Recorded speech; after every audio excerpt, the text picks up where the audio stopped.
found Arthur versus the very mean crossing guard to actually be really creepy. And in the end, it ended up being rather sweet. I will discuss the ending with a spoiler warning, so I won't spoil anything for just now.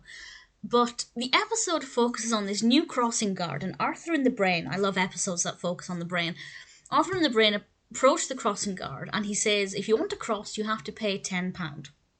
And that in itself isn't that unusual. You know, I don't remember specific instances, but, you know, it's not unusual for a crossing guard or, you know, somebody similar working with children to be like a cheeky, I'll do it for you if you give me a fiver kind of thing. But then they let it drop and they quickly make it aware, or make it known, make the children aware that they are joking, they're not being serious.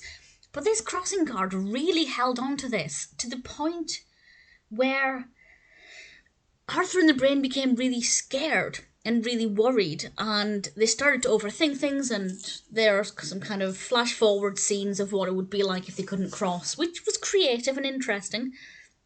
But this crossing guard's words really affected Arthur in the Brain, and I think there's a really important lesson in this. I don't think this was the intended lesson, but I think there's an important lesson for any adults who are watching it, that the words you say can actually really impact children, in people, or vulnerable people as well, vulnerable adults, or even just adults like me who are incredibly paranoid.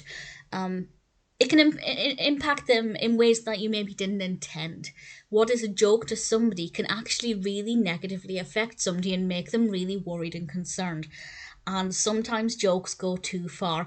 I don't think that was the intended message, but that's certainly what I read into it as somebody who is very much like Arthur in the Brain in this one, where, I mean, if a crossing guard said that to me, I wouldn't bat an eyelid, but sometimes people can say things, and if they repeat it, and there's no real kind of emotion on their face, I'm going to assume they're being serious, and that's what happened with Arthur in the Brain. So I guess a spoiler from now, I'm going to say exactly how it concluded. So at the end, Grandma Thora is driving them home, and she introduces them to the crossing guard as somebody she knows. And Arthur in the Brain learned that this crossing guard was just having a bit of fun. He took it too far, but he was having fun with them.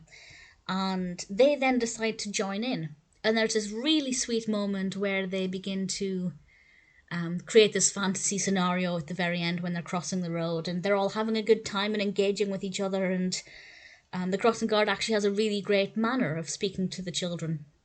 And, you know, it's good fun, and he likes to have a bit of a joke, and I think that's a really important quality when you work closely with children. So ultimately, I think it worked very well. But I feel like he took things too far, and children do believe adults. Very sweet ending, but not my favourite character. I actually found it really uncomfortable because I really wasn't sure what he was doing or what his point was until it was revealed that he was just having a joke. So I found it to be quite awkward and uncomfortable, even for me as a 30-year-old. I imagine it's something that children will also be able to relate to. Does it teach children to not take adults seriously? Does it say that if somebody says something to you, maybe it's just a joke? I don't know. I find it a very peculiar episode. I really didn't like it. Really, it's the first episode of Arthur so far, since I've been watching them in sequence, where I genuinely didn't like it.